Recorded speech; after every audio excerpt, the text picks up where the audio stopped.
I'm Kim Oxholm. I am a ChangePA steering committee member, and I have been working hard with our various hosts to put together this incredibly successful event. It's very exciting. Everyone has been muted by Tom. If you have a question or a problem, you may chat with him by pressing the chat button. I'm going to be tonight's moderator, and that means that we're going to go through our presentations, which include Laszlo, our founder, Jen O'Mara, one of our incumbents, and Gary Spillane, who's a candidate. And I encourage all of you to use the chat function to write down your questions. And after everyone has spoken, I will go through the chat questions and answer as many of, I will not answer them. I will ask as many of them as possible.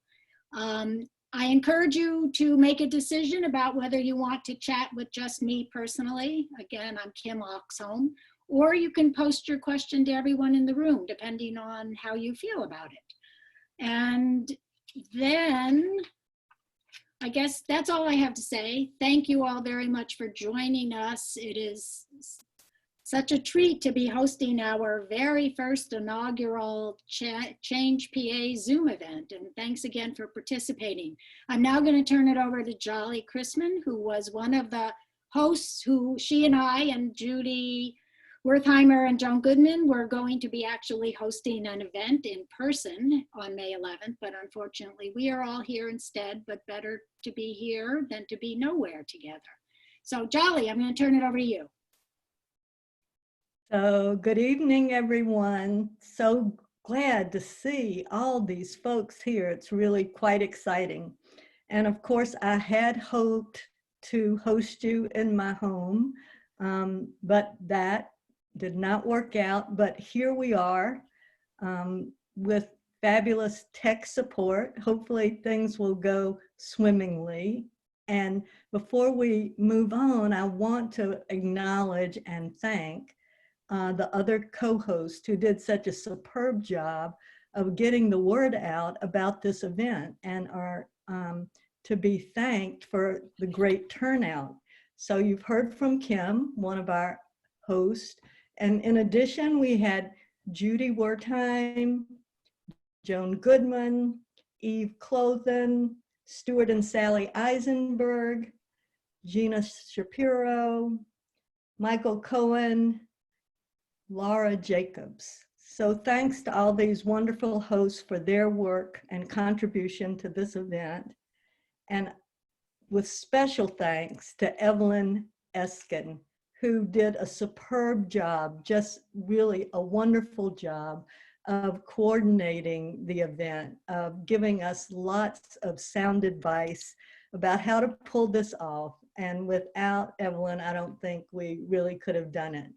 And Kim was in charge, which she took on herself without even being asked, of all of our logistics.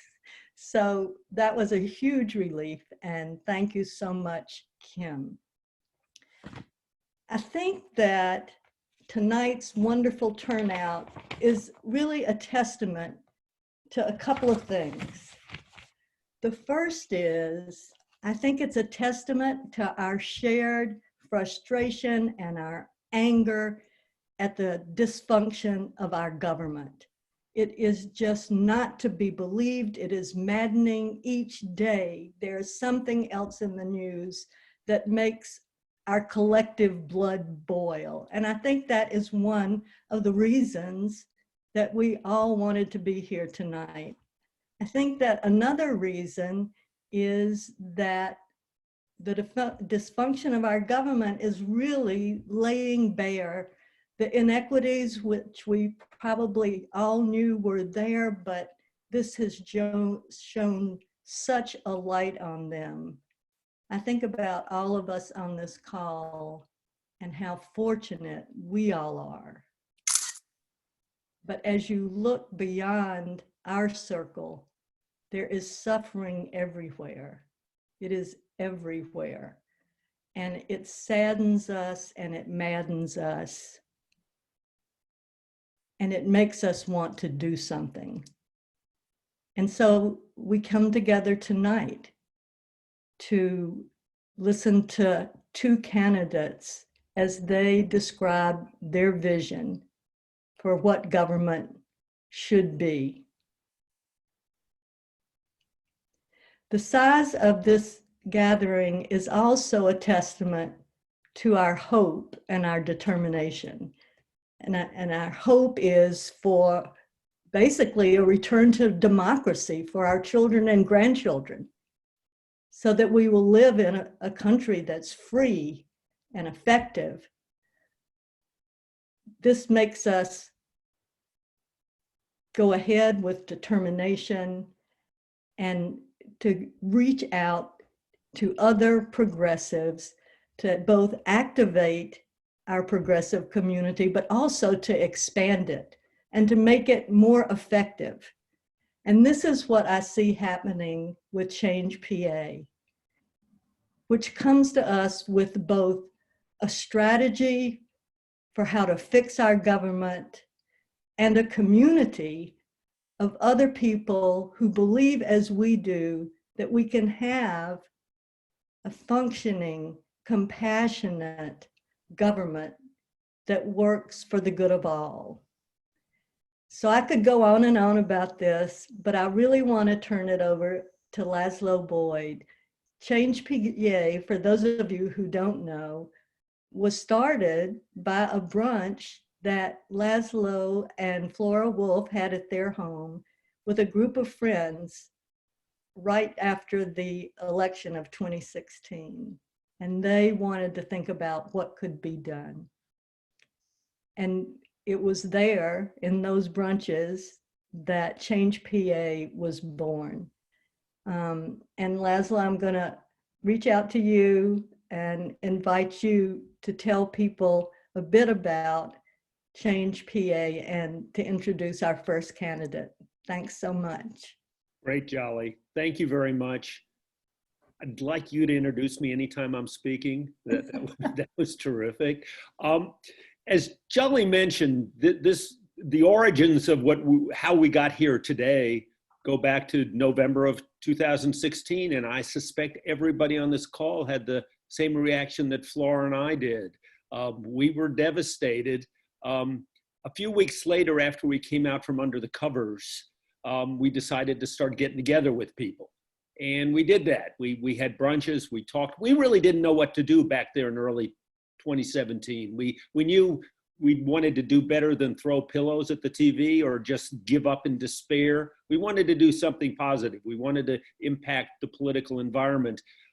After some interesting conversations, some advice from a number of people, we decided later that year that we were going to create a political action committee in Pennsylvania and focus on supporting candidates for the Pennsylvania House. How we picked that was that both houses of the Pennsylvania legislature have been controlled for a very long time by Republicans, and we thought we could chip away in 2018. We were the ultimate grassroots ad hoc organization at that point. We probably started with 20 people at brunch, and we've got a mailing list that's a whole lot longer than that now, and many of you are here today. Our initial goal was to raise $105,000 and support 3 candidates. That was, we thought, remarkably ambitious, probably beyond what we could do, but let's give it a try anyway. In 2018, we raised $210,000, supported 6 candidates with $35,000 each. We were determined that it was going to be a substantial amount, and 5 of them won. That's actually remarkable. If your reaction to that is, wow, that's the right reaction, we were amazed, and so were a lot of other people. The results of 2018 were that the Republican majority in the House of Representatives was cut in half. We knew we couldn't take control in 2018, but we thought we could make progress, and we did. So we're back in 2020. We're back in 2020 with a goal not merely to flip seats. That's some means to an end. The end is to get Democratic control of the House of Representatives. So we've upped the goal in terms of money. We started, again, I guess our operating system is we start with a goal that's ambitious and then increase it.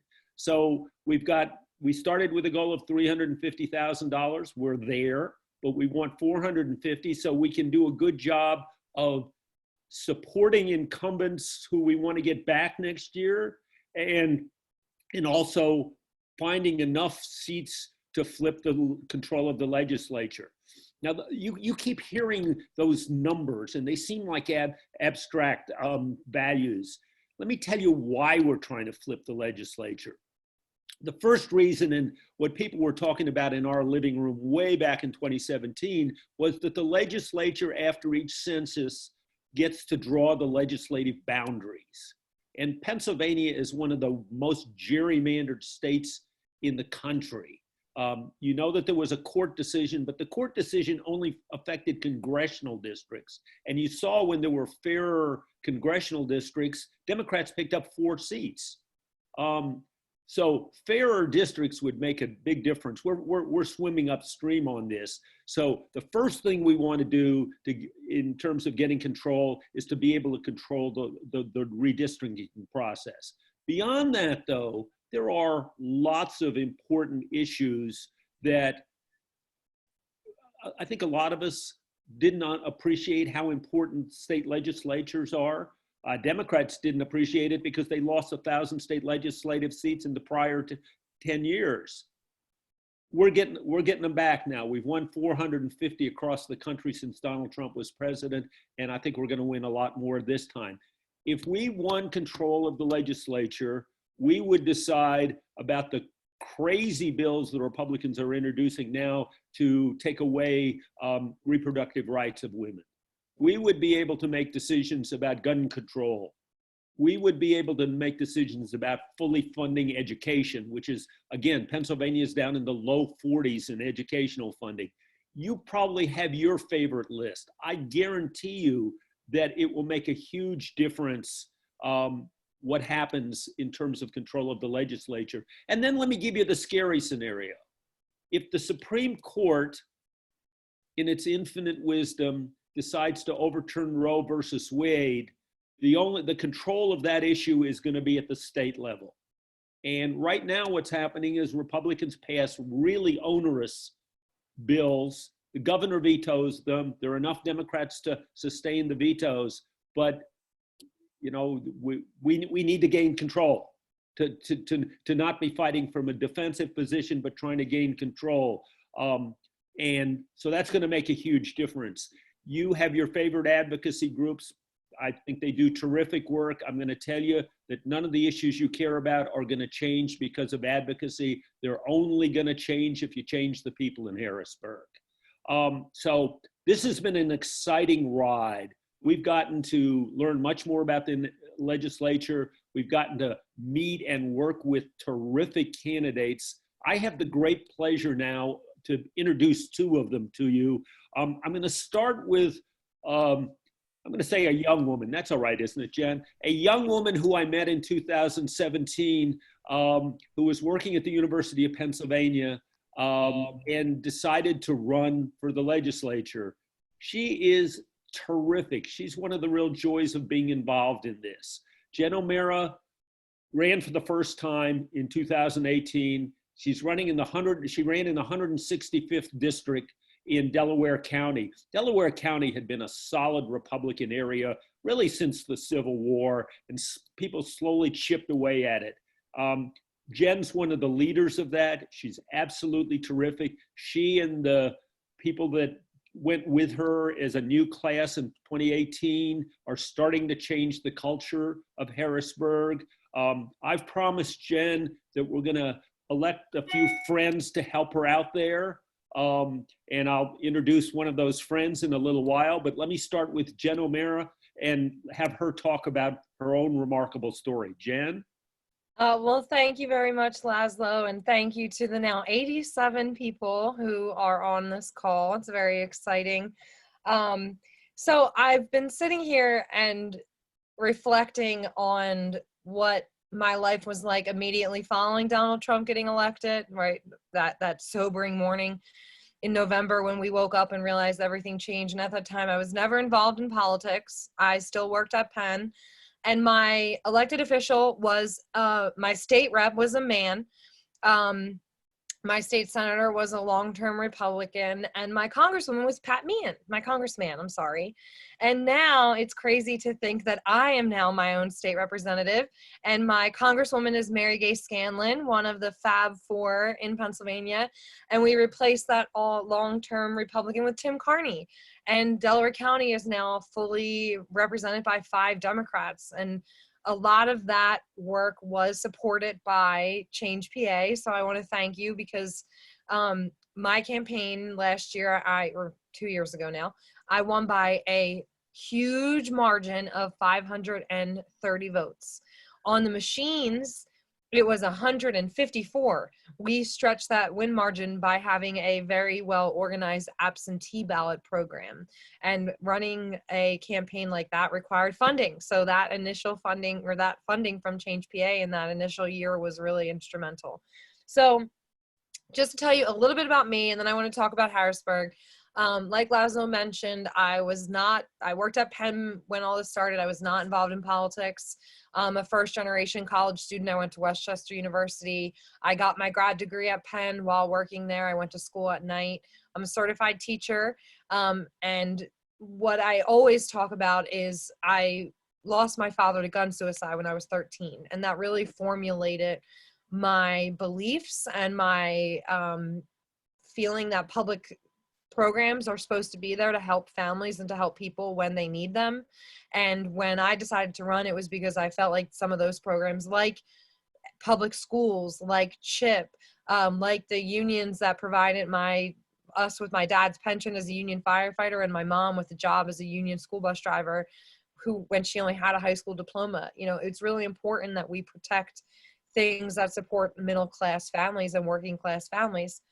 So I ran in a district that had been Republican for 40 years, has only ever had one other woman represented, and fully expecting not to win, but to run a campaign to show working people and women and young people and people of color and people who don't normally sit at the table of politics that you can, that democracy belongs to us, and that if you run a grassroots campaign and you reach out to your community and you organize within your community and you frankly lead by your values, you can get elected. And we proved that. And I knocked on Republican doors and I talked to voters across the aisle, because I felt like it was really important that I understood the issues in this community if I got elected.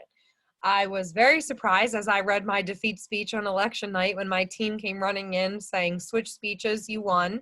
And now I feel like I blinked and it is May 2020 and we're back on the ballot in 6 months.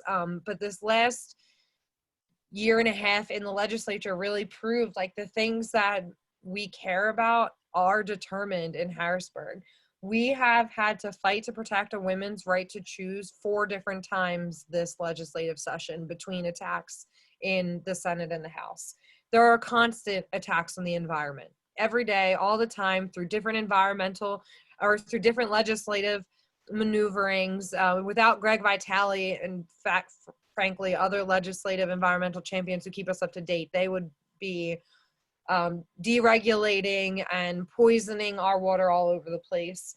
Redistricting is huge. We are going to redistrict in 2021 based on the census data that's going to happen. Inevitably, it has to by the Constitution.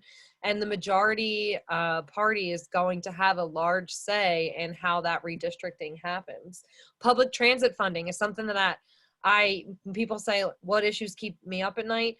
The fact that in 2021, when the transfers that go from the Turnpike Commission to PennDOT, which funds SEPTA and other public transit authorities, are going to be reduced from $450 million to $50 million, is going to be a huge public transit crisis. And with SEPTA already facing budget issues this year, and I have colleagues who say they don't care about public transit because it isn't in their part of the state, it's more important than ever that we elect Democrats, and that we elect Democrats from the Southeast, because the Southeast is 5% of our geographic footprint, 42% of our economic output, and we do not see an equal return on investment. when it comes to public education, when it comes to grants. I mean, right now, if you look at where state funding is going for COVID-19, parts of the state that are not as badly impacted as Southeast PA are receiving more state funding because the legislature has such a big say. And the other thing that's so important is the majority party in Harrisburg, as much as I might hate the way some of it works, they set the agenda, they set the rules, they determine the chairs of every committee, and those committee chairs determine which bills run through their committee. There could be a bill, and there are bills like the 100% renewable energy bill and like some of the redistricting bills that have more than 102 co-sponsors. That's more than a majority of the members of the House have signed on to support that bill. But because it's a Democratic bill and the chairs don't want to run it, it's going to die by the end of this legislative session. And so earlier today, I was on a call with all three of my school districts, a Zoom call, and they're represented by one board is Democratic, the other two are fully Republican, not even a Democrat elected. Maybe in Springfield there's one. And they're upset about these property tax freeze bills that are running in Harrisburg right now, which are direct assaults on public education. And it was so wonderful to be able to say, this is the Republicans in Harrisburg doing this, not me.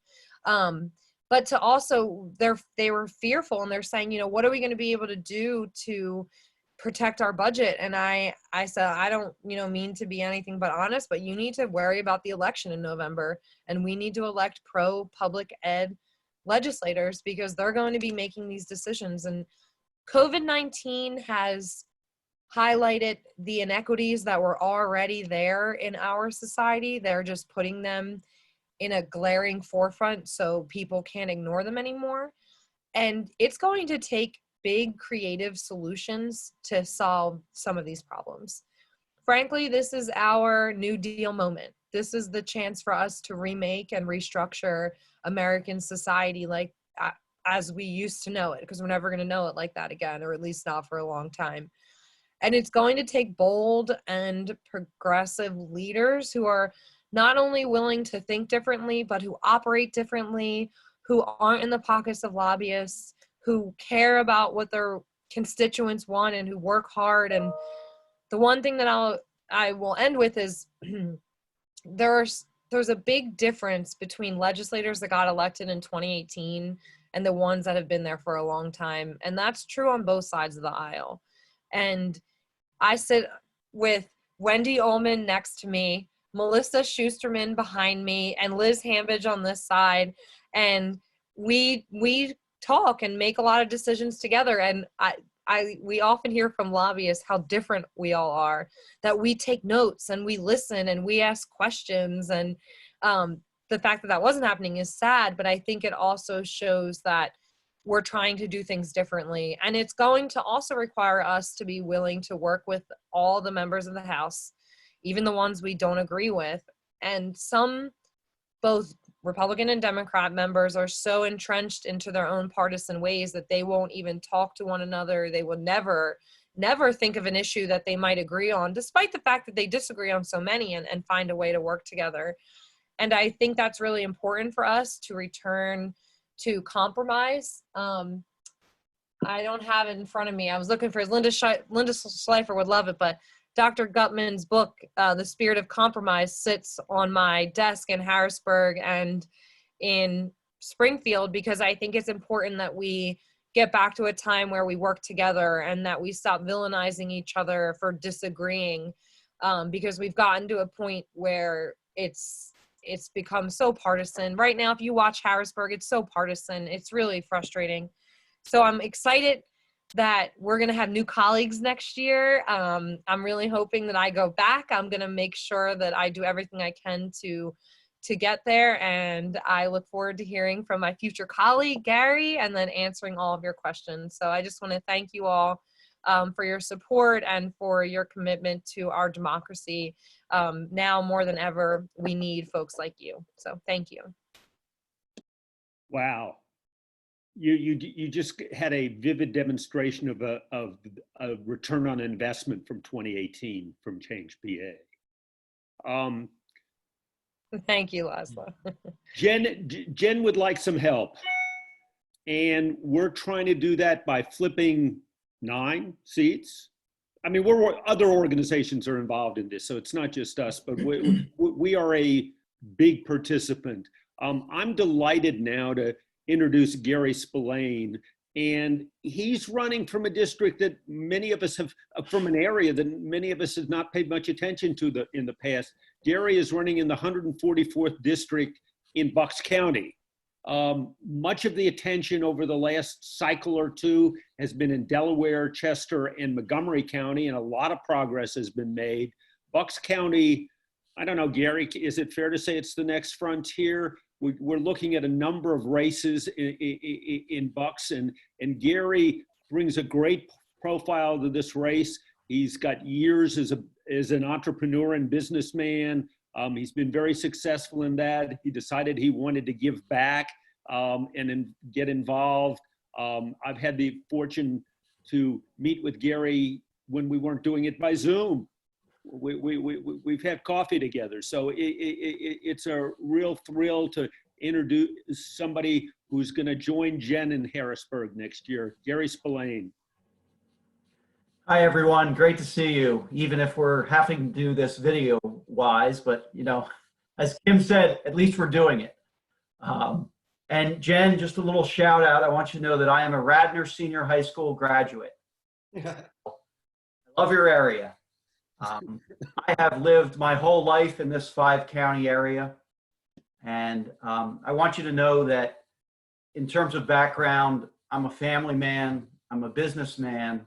I'm married 33 years. My wife and I raised 2 daughters and a rescue dog here in Bucks County. I have started a number of businesses here in Bucks County where I've hired, trained, and promoted dozens of local residents. I've signed the front of more paychecks than I've signed the back of. And what this is all about is providing, preserving, and protecting. We need to provide good schools and affordable health care, preserve our environment, and protect our futures by planning for the challenges that come.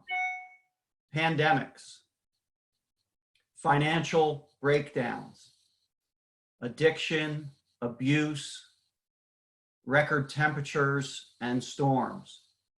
We need to reinforce our schools, our hospitals, our police, firefighters, and emergency personnel. And we're seeing now how important our frontline workers are. Paying a living wage and providing affordable health care and quality education secures everyone's future. Failing to plan is planning to fail. We need to win a Democratic majority in Harrisburg to make real and lasting progress for Pennsylvania. As Laszlo said, for more than 3 decades, Republican control has underfunded, ignored, or willfully subverted our future and the steps needed to support it. Harrisburg has allowed our air, our drinking water, and our streams to be polluted, our roads and bridges to fail, our young, our veterans, and our seniors to struggle inside a hobbled healthcare system. We need to fix this. Well, how? You send people like Jen to Harrisburg. You elect capable people with integrity to serve us in Harrisburg. And I can tell you, I'm one of those people. As an example, I started a brand new company in the building products business in 2007, rented a giant warehouse, hired people, bought trucks and forklifts, and a lot of inventory. The housing industry collapsed starting in 2008. Our business was hit like a hurricane. I gathered our crew around and I promised them no one would lose their home or their health care. if we stuck together. Stop taking a paycheck. And we stuck together, we worked hard, and we focused on the future. By 2011, and it did take that long, the economy was back, we were making a profit, we were able to open another store, we increased our compensation packages to our employees, hired more people, and increased the level of service that we gave to our customers. That's how you move through difficulties to success. Provide, preserve, and protect. And I just want to thank ChangePA because it's stepping in to the public sector to make real change that is the exciting future that we have to have. So I was blessed with the timing and the economic cycle that I was able to retire, to sell my business to a big national company and secure great employment and benefits for all of my employees who continue to work for this New York Stock Exchange listed company. So that's good. And I was able to step away, and for the first time in my life, I had the time and the focus to be able to give back to the community and to step into public service. So when people in my community reached out to me and said, would you consider running for the State House? I thought that was a terrible idea. Who would want to do that?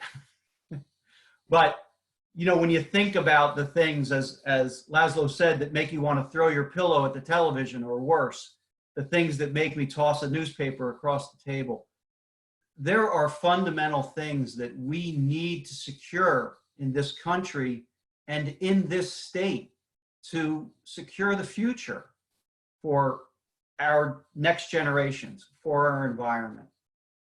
And as Jen said, there are many, many issues out there. For me, my personal experience, addiction runs hard in my family. I've lost 2 nephews to opioid overdose. I lost an employee. I've worked with employees with drug addiction problems, driving them to rehab after work, picking them up from work release out of jail at 6 o'clock in the morning. So you learn a lot about recovery. And when you get involved hands-on with recovery, you start to realize the interconnection of our healthcare systems, our faith leaders, our criminal justice system. These are areas that the state really has to be involved in to connect all of the players, fund appropriately, have nurses in schools, sustain a quality education system so that people who are on a path toward alcohol abuse or drug abuse, other mental issues, can get the help early when they need it. Another issue for me that goes right to the heart is equality. I was at a political event. I had the honor of helping Governor Wolf on his reelection campaign. We met in the building products business before he ever entered politics. And I was helping him, and I was at an event like a ChangePA event, a lot of cocktails and great appetizers.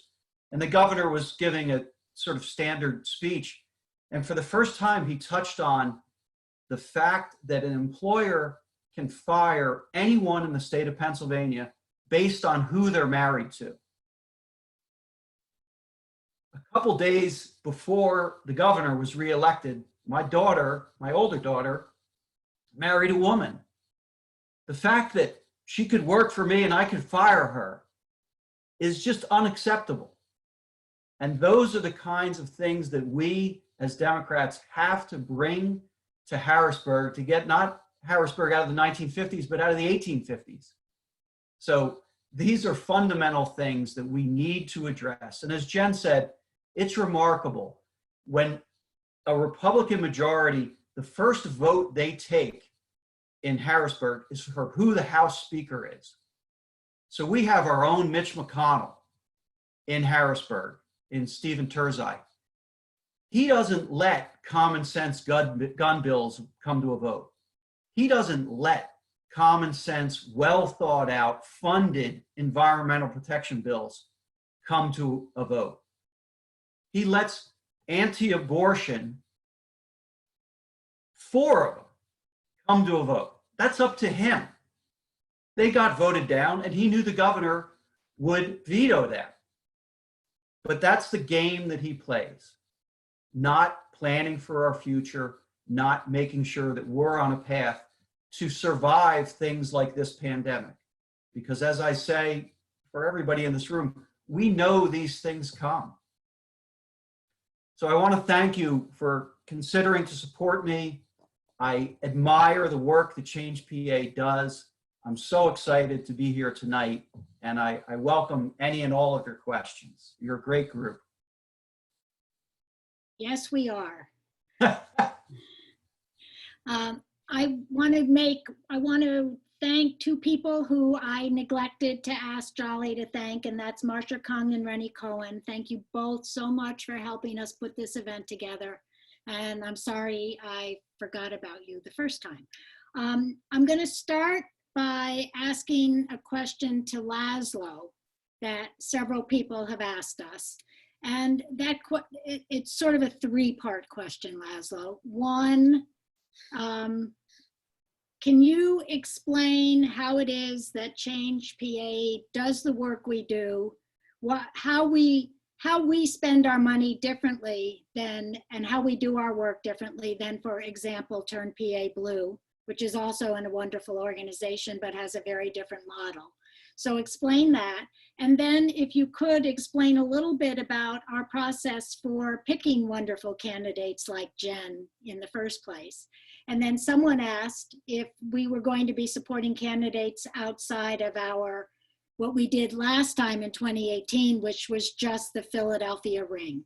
So those are my first 3 questions for you. Okay, great. Thank you very much. Those are terrific questions because they come up a lot. As I alluded to earlier, there are a number of organizations working to elect Democrats in Pennsylvania, and they're doing different things. Let me highlight our role. As Kim frequently says, we're a bundler. I've always wanted to be a bundler. We collect money and we give it to candidates. That's all we do. We have no paid staff. We don't get involved in other things. Turn PA Blue is really a dynamo in terms of what they do. Their basic job is to provide campaign support to candidates. They help them with postcards. That back in the ancient century when there was door-to-door, they did a lot of that. They do phone calls. They're really involved in organizing, mobilizing, and sending out into the field volunteers. If you contact me and say, I want to do postcards, I'm not going to arrange it for you. I'm going to send you to Jamie Parapato or Andrea Koploff and say, here, I got a couple more volunteers for you. So it's a fundamental difference. I think any candidate would tell you both roles are really important. And so we're delighted to work with them, and there are lots of other organizations. Let me skip to the third question and then come back to the second. We started by looking at Southeast Pennsylvania, and we really did. All our candidates last time were in Delaware, Chester, and Montgomery counties. We consider Bucks County, right, Gary, as part of Southeast Pennsylvania, but we're going farther afield than that. So we've been examining candidates as far west as Allegheny County. Now, let me tell you, in terms of races that we invest in, we try to avoid races, honestly, where a candidate has no chance at all. We want to win. We also are reluctant, this is a harder judgment, to support a candidate who clearly looks like they're way ahead and has plenty of money. Our goal is to give money to give an amount of money to candidates that will help make the difference. Now, frankly, these races have gotten obscenely expensive. I mean, ridiculous. People like Jen are really good fundraisers. Not everybody is an equally good fundraiser, but she didn't turn down our money. So we were rigorous.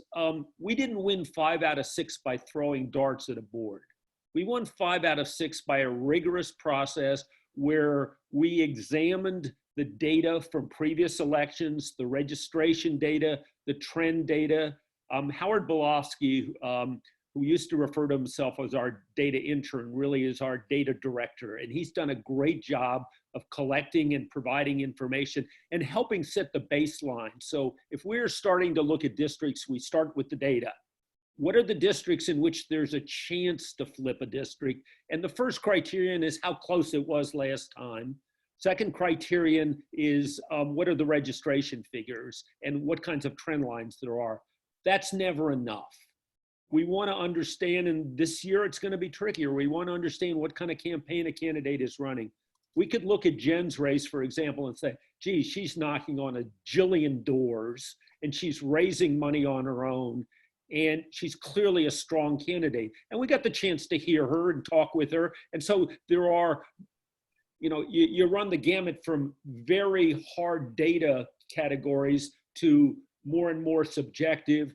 We honestly talked to people on the ground in those different counties and asked them what their impression was of the candidate, how well they're working with other campaigns, how they're putting it together. And we had a committee of 8 people, let me say this gently, strong-willed people of strong opinions who unanimously agreed on the candidates we supported last time because we worked through a rigorous process. I'm proud of that process.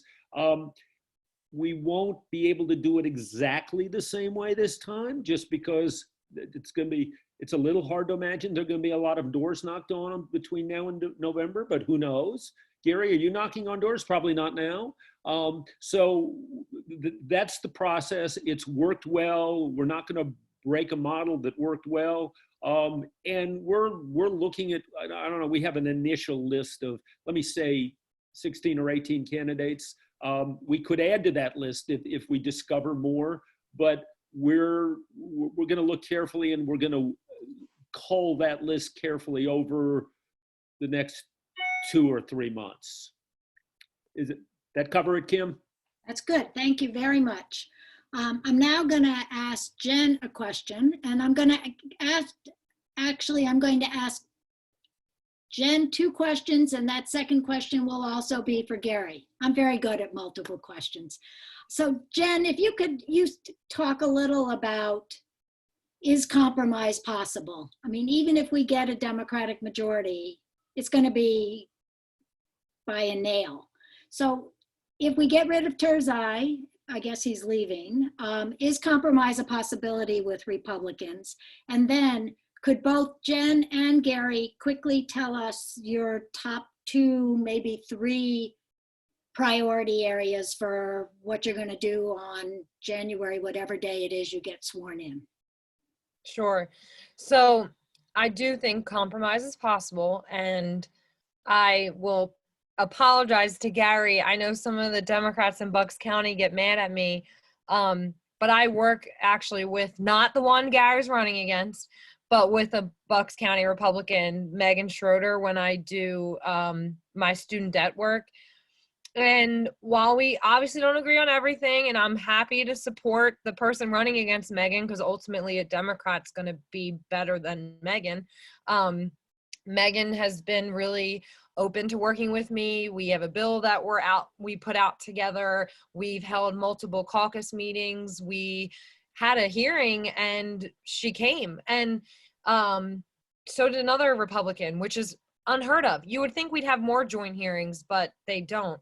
So I think what is key, and it doesn't have to be Megan, it could be anyone, is it's the people that got elected in 2018 have a different mindset. I mean, even some of the Republican members have that, they want to change things, and they have a will of good government, even if it's a different good government that we might think is, because perspective is different. One thing I do, and if Gary gets there, I suggest he can do this. PLS puts out an interview with all the freshmen. It's a news source in Harrisburg. So we each had a 5-minute interview, and they published all of them on one webpage. So I actually watched the Republicans. I didn't need to watch the Democrats. I know where they stand and I agree with them. And I was able to quickly tell like who I would never be able to work with and who we probably could find an issue or two to work together. And that's going to have to continue. I think what's also important that we focus on changing in Harrisburg, in addition to compromising within our chambers, is having the Senate and the House work more cohesively together. They are really separate entities, despite the fact that they're physically in the same building. And it would be better if there was more strategic planning between the two chambers. Katie Muth is someone who's really good at and Tim Carney, Maria Collette, Lindsey Williams, all the new senators, they work with us in the House, so we know what's going on, but that doesn't always happen. And then your other question about the 3 things I'd want to work on. Well, I'm envisioning that January we're going to have a majority, and so we're going to have new chairs, and I'm really going to be focused on getting on the right committees. But one of the things I want to accomplish in Harrisburg is creating an office of the ombudsman. It would serve as a third-party regulatory oversight office that could oversee the student loan industry, because right now in Pennsylvania, there's no oversight. FIA oversees itself, which doesn't make any sense to me. And student loans and student debt are a crushing part of the economy that's only going to get worse. So I have a bill out there that won't pass until that happens. So I want to see that happen. I always want to work on mental health and bringing more resources and parity to mental health treatment for first responders, for veterans, for children, for everyone, frankly.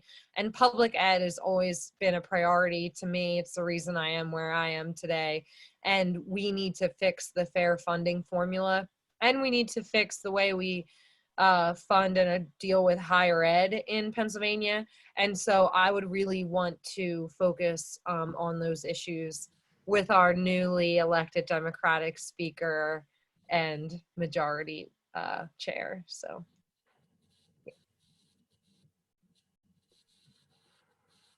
I would echo what Jen said. I mean, there are fundamental areas that we really have to focus on. The proper and appropriate funding of public education is just so fundamental in this state. The fact that the zip code that a child is born in determines the quality of their health, of their education, and their opportunity to succeed in any fundamental way is so unfair, and it is fixable.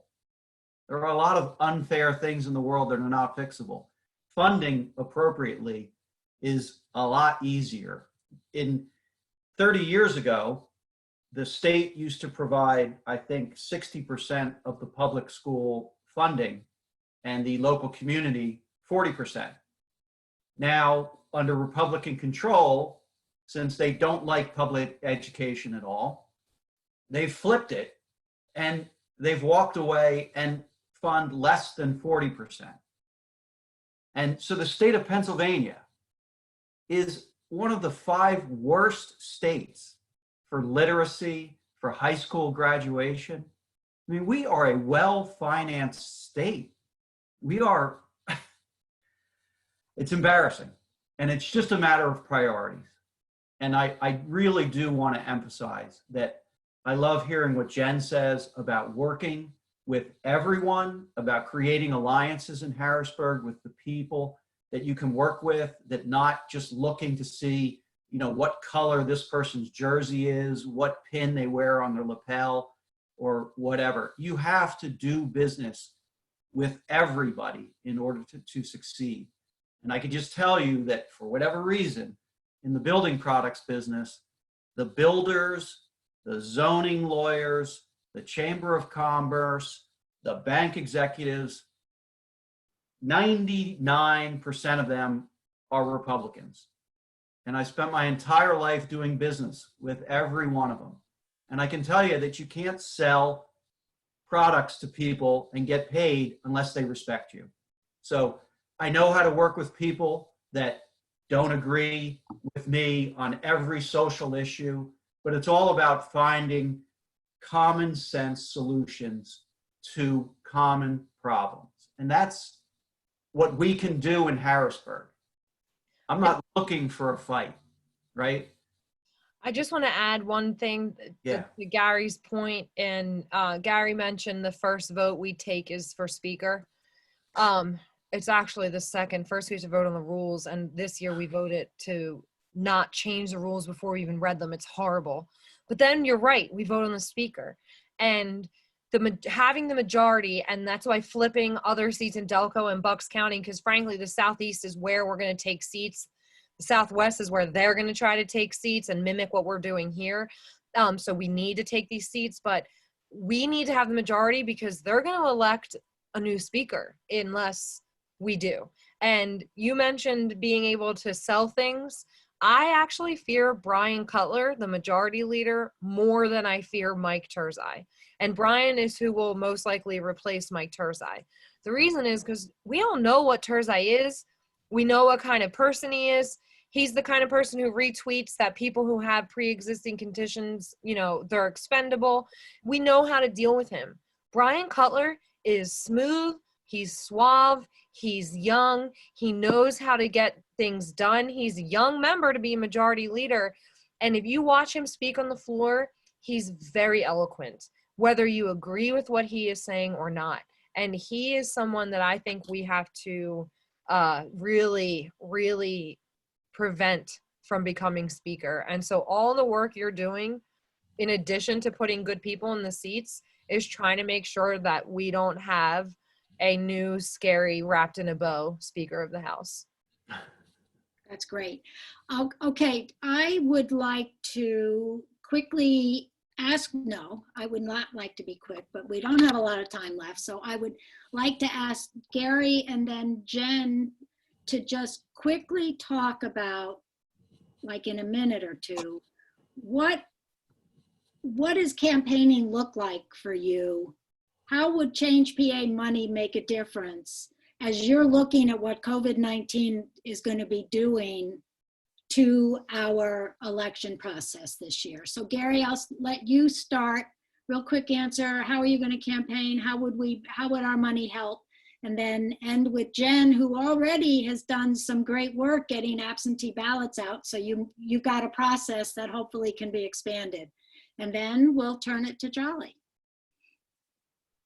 Okay, so like Jen, we have been doing postcards, we've been doing social media campaigning, we have been doing video conferencing as much as is possible. So anybody else that wants to host one of these, we're available. This is where we are. So as Laszlo said, you know, the strength of the Democratic Party and groups like ChangePA Blue was our ability to get a lot of people in cars and get out into a neighborhood and get the issues in front of people. We can't do that now, and I don't know when we're going to be able to. So we have to turn to expensive things, which are television, radio, video, YouTube, Instagram, you name it. So, and we have to produce these things, film, you know, script. So all of a sudden we're in a virtual world instead of one which I adore, which is knocking on doors, getting in front of people, shaking hands, finding common ground, hugging. So it is becoming a more expensive effort. I can tell you, and Jen knows, to win my race, the second question I asked when the governor called me and said, would you please run? I said, how much is this going to cost? And he said, probably $600,000. And my response was, that's despicable. It's higher than that. Sorry. So that's where the money comes in. The Republican Party is going to spend that. We need to spend that. We need probably to spend more. So that's real money that we have to raise, and we have to spend it in order to win the votes, to get the attention, to have a clear message. And we have to rely on folks like yourselves to help us get to that area where we can really afford to compete and to win. And it's vitally important. I mean, it is it's life and death. That's what we're living in right now. Yeah, I mean, I don't want to beat a dead horse. A lot of the things that Gary mentioned are true. TV, mail, all going to be very important and very expensive. And also, we're going to have to start it earlier to get our name recognition out there and to break through the noise of the presidential campaign, because just imagine what Trump and Biden are going to be like by September and October. So that's very expensive. And then also we as Democrats are going to have to focus on voter education, right? Because they're consolidating polling places. In my town, we've just gone from 21 to 6. So we need to educate voters so they know where their polling places are, that they have access to these mail-in ballots, right? Senior citizens might not have a computer. We have to mail them. We have to do a lot of phone calls. So we're looking into texting programs and dialing programs where the computer dials through your district, and robocalls and things that we didn't have to consider last time. So we think my race was $1 million last time between me and other spending. It'll probably be the same this year. And Gary, that's why I'm saying you should shoot higher, because now money is going to be even more important. And frankly, it's harder to raise now because it's not appropriate to ask some people for money. And so we have to find the people who have the means and then who are generous enough to give. So there's more work that has to be done on our side of things too. That's just one final point. That's one of the things that we can change as Democrats. It's the Wild West in Harrisburg. We are one of the only states with no spending limits. So that's another thing. We need redistricting. We need to correct gerrymandering. We need to bring fairness back to our government. Thank you so much. Gary, Jen, thank you both so much for taking the time to be with us tonight. And I also want to thank everybody else who's on this call.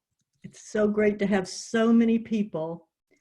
And I want for you to think carefully and thoughtfully and be sure to come up with the right answer, which is going to be yes, and that is to consider a donation to ChangePA. We're going to make it really easy for you. We're going to send you an email in the next 24 hours that'll have the donate link right there. And we're going to make your dollar go further because we have a $25,000 challenge grant. And we have a group of donors who have said that if we raise $25,000 in the month of May, that will be matched dollar for dollar. The first 25,000 will be matched dollar for dollar.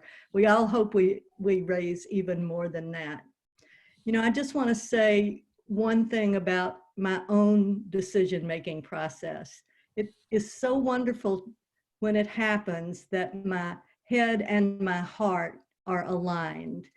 And when I first heard about ChangePA, I was so impressed with the rigorous vetting process. I was so impressed with the people that were involved. I was so impressed that with the research and data gathering that went into campaign selection, that my head was right there. It was right there. And what has kept me involved really is my heart, because I go to every ChangePA event that I can, online or in someone's home, because I love hearing from people like Gary and Jen, people who connect their own hearts with their heads, who are smart and whose smartness is driven by their hearts, by their lived experience. You heard that from both of them, and it just shines how their values come through and how they work from their set of values in Harrisburg. We need to bring compassion and empathy back to our government. And here are two people who you just listen to them for 10 minutes each, and you know that they can do that. So I would ask you to join with all the rest of us who are supporting ChangePA to join us and become part of a progressive community who's trying to work effectively and with our hearts, and to join behind the folks like Jen and Gary who are running for office. Their service and their sacrifice are so admirable, and we have a chance, an opportunity to help them out. So again, I want to thank you for being here. I'm shameless in what I'll ask for, not just for those of you who've never given to ChangePA, but yes, I'll say to all my friends who have given once, twice, 3 times, come on. We've got that challenge in front of us. Let's do it. So for ChangePA, thank you, Laszlo. Thank you, Kim. Thank you, Gary and Jen. It was great to be with everyone tonight. Good night. Thank you. Good night, everyone. Yeah, you can Thank talk you. now. I want to ask you a question. Yes, go ahead, Ed, real quick. When and how will the money be distributed? Tom, can you unmute Laszlo? Yeah, and with the changes in the realities of the campaigning, we've been looking at the times, but my guess is it's going to be early August. It's going to be earlier than it was last time because they need the money earlier, and partly because with the new law on voting by mail, people can vote earlier. So that the Gary and Jen and everybody else has to be reaching out to voters. Last year we didn't do it until after Labor Day. This year it's probably going to be a month before. How are you going to pick the candidates? Well, it's what I described earlier, Ed, that we're going to look rigorously at the data for each candidate, for each district, and then we're going to look at what kind of campaigns they're running, and we're going to work out some kinds of interviews with them. And we have a committee of people doing that. Do we get a chance to vote? We're trying to figure out how to do that with 800 people.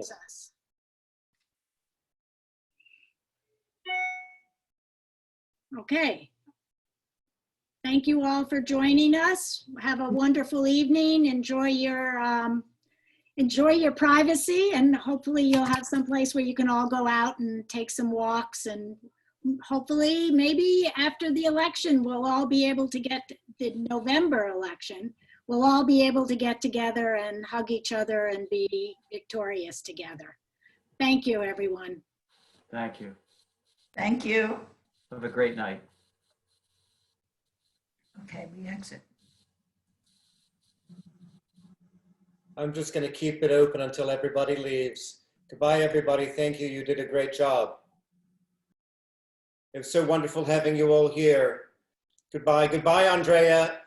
Good to see you. Okay, yeah, later. You go ahead. That was really good. That was really good.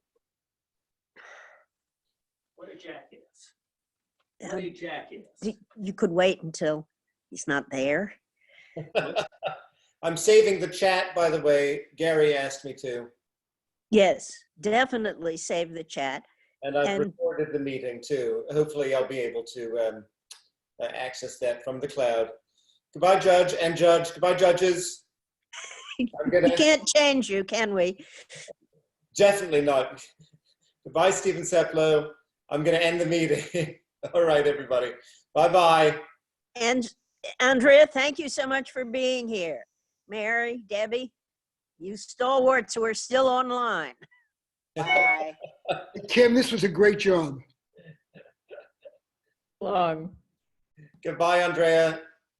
All right, goodbye, everybody.